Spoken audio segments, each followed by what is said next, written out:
Tonight, dual pleas on Parliament Hill. Calls for more action to get hostages and relatives of Canadians out of Gaza. Bring them home. A show of solidarity and an immigration appeal. I'm not ready to lose another family member. As Israel intensifies its push into the south, with fewer places for civilians to flee. The snow is heavy. Canada weathers a major blast of snow, an atmospheric river, and some sunshine. We don't like inflation, and we are not benefiting from it. Also, a grocery giant CEO testifies on soaring prices. Plus, a father's shocking deathbed confession about a decades-old bank robbery. I was absolutely floored. And a wild fugitive back in custody. No charges have been laid on the kangaroo. The safe return of a kangaroo who put up a fight.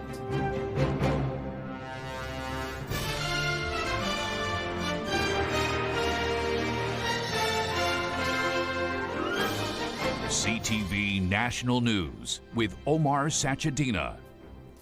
Good evening, everyone. We begin tonight with a dramatic new phase in a bloody and violent war that this week will mark 2 months. Israel is expanding its ground offensive, now attacking Hamas in southern Gaza, in the very place Israel had ordered Palestinians to go for safety.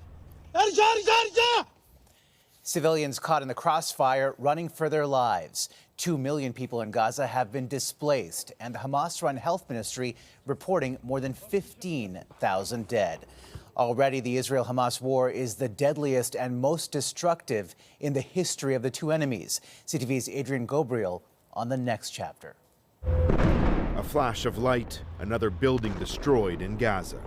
These are dark days as this war reaches a new terrifying tipping point. The next couple of days is just going to be sheer hell for civilians in Gaza. Earlier today, Israel ordered Palestinians, many already displaced, to evacuate parts of Gaza's main southern city of Khan Yunis.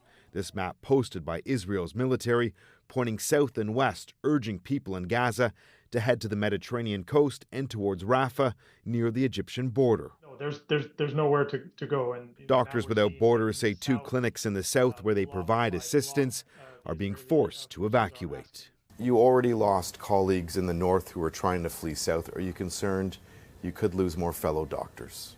I'm so concerned about this. It becomes deeply personal when you're losing colleagues, and then by extension, all of these patients and all of these civilians. This 2-month-old injured baby was rushed into Khan Yunis's Nasser Hospital. The infant's father saying they told us to leave Gaza, so we came here to the south just like they asked. But this is what we found in the south. What can we do? This is my son. He was born on the second day of the war. Israeli Defense Forces captured large swaths of northern Gaza in November. Following the collapse of a week-long truce on Friday, the IDF have swiftly pushed south. We have entered a new phase in our war against Hamas. Hamas chose war when it broke the hostage release agreement on December 1st. Since the temporary ceasefire ended on Friday, the Hamas-run health authority say roughly 900 people have been killed in Gaza. Doctors Without Borders also tell us with so many people displaced, they're keeping a close eye on outbreaks of infectious diseases, which they fear could be just as deadly as the fighting. Omar. All right, Adrian, thank you for this tonight. Global Affairs has confirmed another Canadian citizen has died in the Israel-Hamas war, the 8th since the war began. The person died in Lebanon. In Ottawa, thousands of Jewish Canadians rallied on Parliament Hill in support of the war, while inside Parliament, Palestinian-Canadians made a plea for help. Here's CTV's Judy Trin. Bring them home! Bring them home! Underneath the Peace Tower, a call for the release of hostages and an end to anti-Semitism in a show of unwavering support for Israel. Hamas needs to be removed from power. Their ability to harm Israel has to come to an end. Calling for a ceasefire is calling for the state of Israel to be vulnerable and for the Jews of Israel to live in fear. The rally got off to a rocky start after one company did not send 17 buses scheduled to transport hundreds of people from Toronto, even though they were paid to do so. But thousands of people did make it, including the family of Judy Weinstein-Hagai, the lone Canadian believed to be held hostage by Hamas. We want to hold her, we want to embrace her, we want to help heal her wounds. Inside Parliament, a quieter plea from Palestinian-Canadians. With the support of the NDP, they want the federal government to get their loved ones out of Gaza. Canada can bring in a special immigration measure immediately to allow for Canadians and people here in Canada with loved ones to reunite. Isra Al-Safin is among those pleading for visas for her extended family members trapped in Gaza. Her brother Ahmed died in an explosion while following an Israeli evacuation order. His wife and baby survived. Al-Safin has 9 relatives she wants to bring to safety. Mr. Prime Minister, I will never forgive you or forgive anyone in this world have a chance to save my family and fail to do so. Palestinian Canadians say they are asking for equal treatment. Canada did create special immigration programs to help Ukrainians escape Russia's bombs and for Afghans fleeing the Taliban. Omar. All right, Judy, thank you. There was a disturbing incident at a pro-Palestinian march in downtown Victoria over the weekend. Whoa, whoa, whoa, whoa, whoa, whoa, whoa, whoa, whoa! Video shows a car nearly hitting a person who was walking in the march Sunday close to the BC legislature. Police say the driver was arrested for assault with a weapon and dangerous driving. Moncton City Council has unanimously voted to reverse a controversial decision to remove a Hanukkah menorah from City Hall. Well, obviously, I'm extremely pleased with the decision. I think the councillors realized they made an incorrect decision. They made it in haste. The menorah has been a Moncton tradition for 20 years. The city backtracked after a petition with more than 7,000 signatures.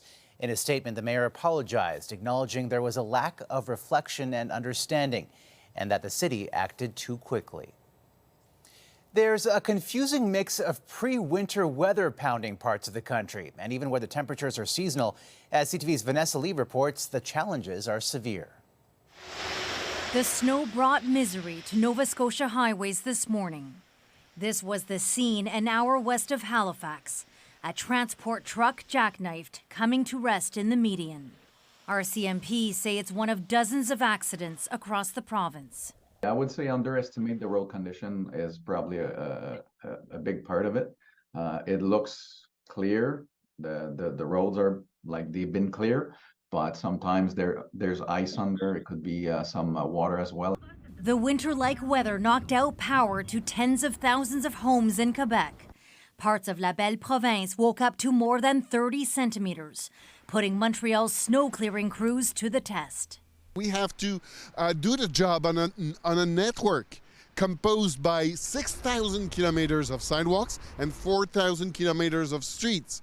What started out as heavy rain in Ottawa turned into thick, sticky snow overnight. Slick conditions prompted school buses to be cancelled. On the West Coast, British Columbians are bracing for drenching rain after an atmospheric river made landfall.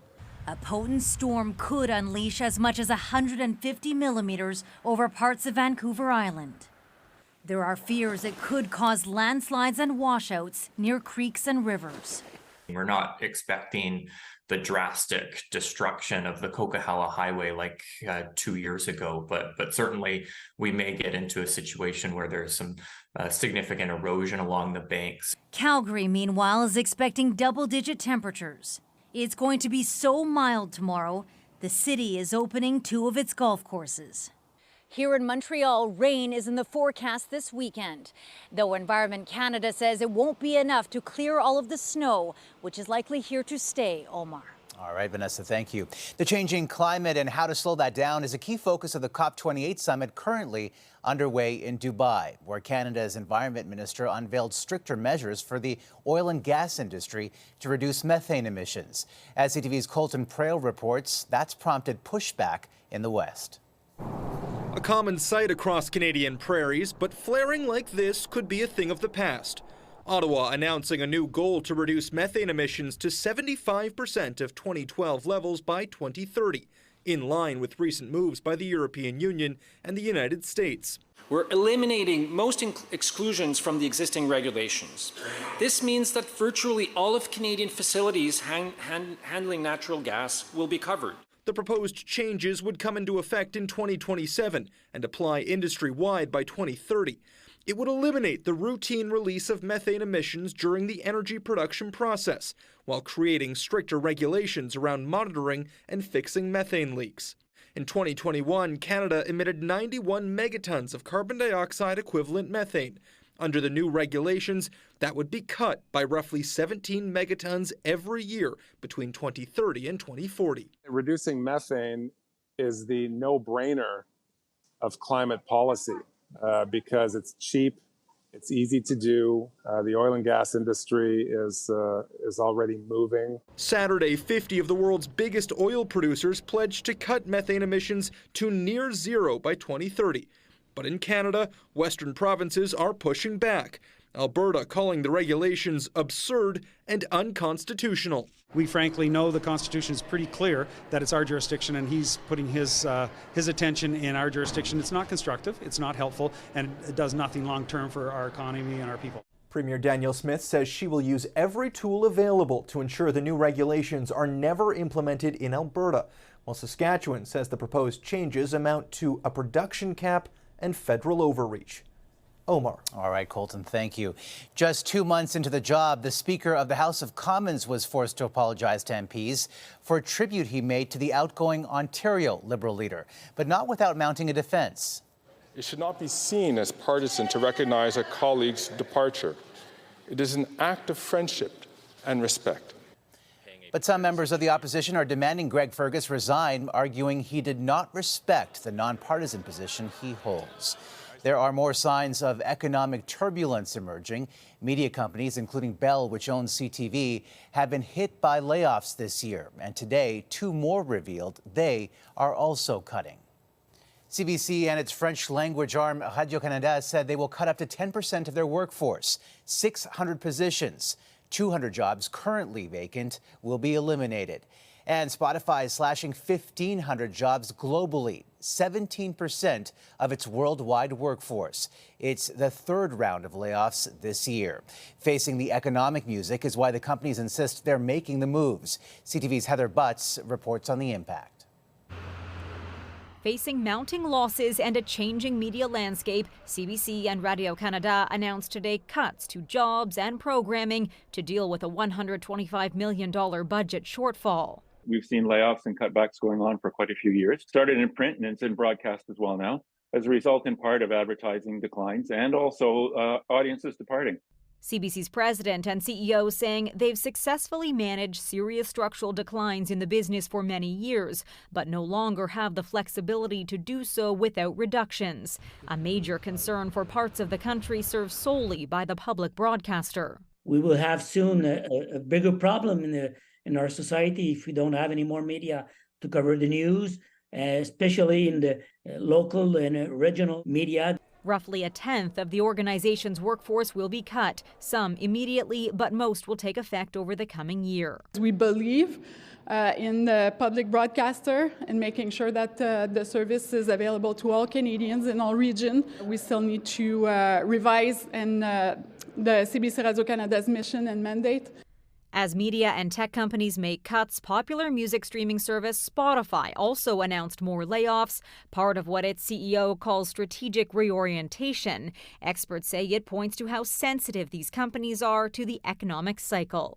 Usually during boom times, there are certain sectors like the technology sector that tend to overhire and overexpand. So they're usually the first to cut, and they're usually the first to cut deepest. This comes after the federal government struck a $100 million deal with Google. But that's something the Heritage Minister says is to ensure a more equal commercial relationship. It won't fix the broader challenges media outlets are facing. Omar. All right, Heather, thanks. There is a new snapshot tonight that quantifies the extent of Canada's healthcare crisis. Compared to 9 other developed countries, when it comes to access to doctors, Canada is at the bottom of the pack. There are 24.4 doctors per 10,000 people here. Norway, on the other hand, where everyone is automatically assigned a family doctor, has double that amount. About 6.5 million Canadians do not have a family physician they see regularly. Coming up, grilled over food inflation. We don't like the choices it forces our customers to make. The testimony from a top grocery CEO and the push to stabilize prices.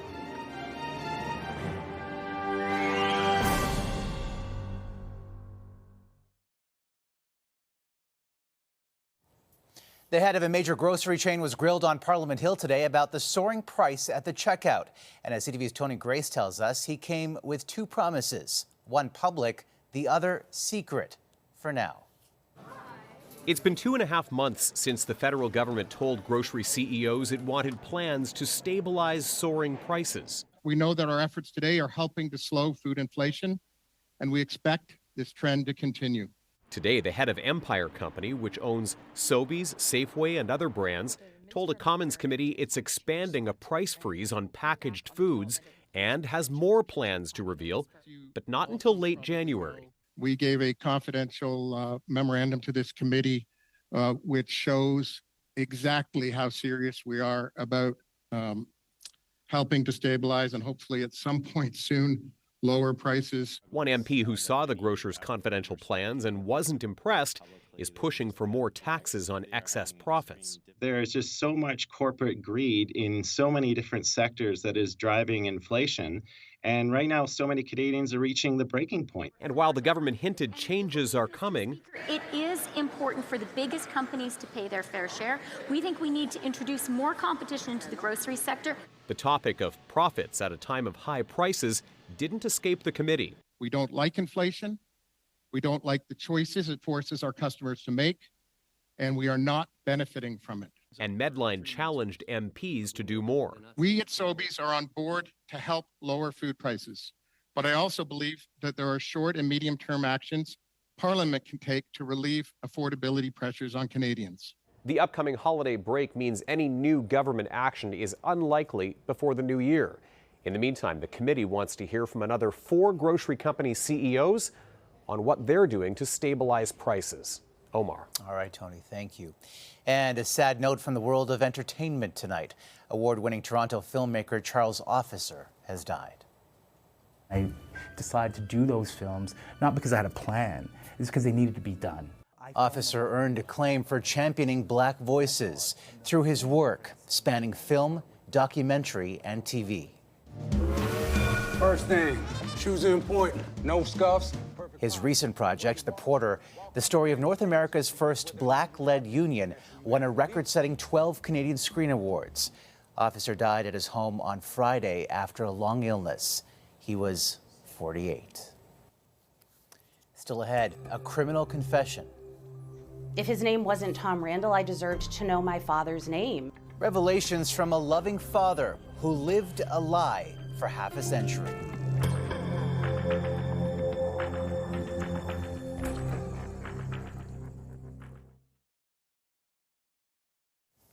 Police in Dominica have arrested 4 people in connection with the mysterious deaths of a Canadian tech entrepreneur and his partner. The bodies of Daniel Langlois and Dominique Marchand were discovered Friday in a burned-out car on the Caribbean island where they ran a luxury resort. Police say one of the people arrested is the owner of a rival resort who had a legal dispute with Langlois in 2019. An Ohio man with weeks to live made a stunning disclosure about his dark past to his only child, and now his daughter is sharing it with the world. CTV's Garrett Berry explains. It was almost a deathbed confession after his first chemotherapy session. Looked over at us and really calmly said, "Ladies, just in case anything ever comes up, I had to change my name when I moved here. The authorities are probably still looking for me." Thomas Randall let out a secret, one he'd kept for half a century. I sat down with him alone and really pushed him on finding out his name. If his name wasn't Tom Randall, I deserved to know my father's name. His name was Theodore Conrad, a bank teller who, in 1969, at the age of 20, pulled off one of the biggest robberies in Ohio's history, when he left work one Friday afternoon with a paper bag and more than $200,000. I saw the headline, like vault teller. heist. And I was absolutely floored. He started a new life, moving, changing his name, getting married, and having a child. Authorities say he planned the robbery because he was obsessed with a heist film, the Thomas Crown Affair, about a millionaire who stole for sport. Conrad eluded police for decades and never faced justice while he was alive. What other secrets do you then have to keep from your friends, from your family? His daughter Ashley is now retracing his life story in a podcast series that started today titled My Fugitive Dad. The psychology of a criminal is fascinating to me, but we hear a lot about it from criminals who were caught. And my dad was never caught. Garrett Berry, CTV News, St. John's. After the break, catching up to a kangaroo on the run.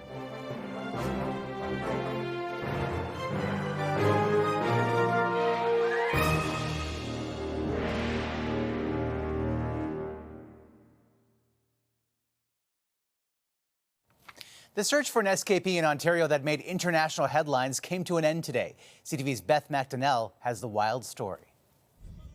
After more than 3 days on the loose, hopping around, the 4-year-old female kangaroo is finally back in the barn at the Oshawa Zoo. She was spotted around 3 this morning, eventually captured by law enforcement. Warden officers were able to come up behind her, grab her tail, and essentially take her into custody. Police say officers did their best to keep her calm, but she got frightened, struck an officer, turning on his body camera. It just shows that there was obviously some sort of contact, but I don't know if he was punched by the kangaroo or just bumped by the kangaroo. Either way, no charges have been laid on the kangaroo.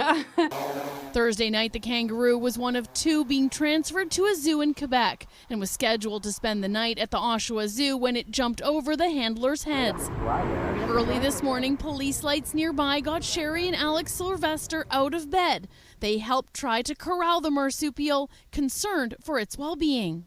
I just looked at it and said, please don't kick me, and I started to back up, and then I let the police officer go in front of me because I thought he's got body protection on and I don't. So we try to maneuver him to the barn. We got him like within 10 feet of the door, and the door was open, and I started to approach him with my hands out, right, really close, and then he just bolted past the barn, behind the house, and then down to the road again. While some animal experts call the kangaroo's capture good news, questions remain. Having the systems in place to make sure that can be a seamless transfer to stop this kind of incident from happening clearly wasn't in place.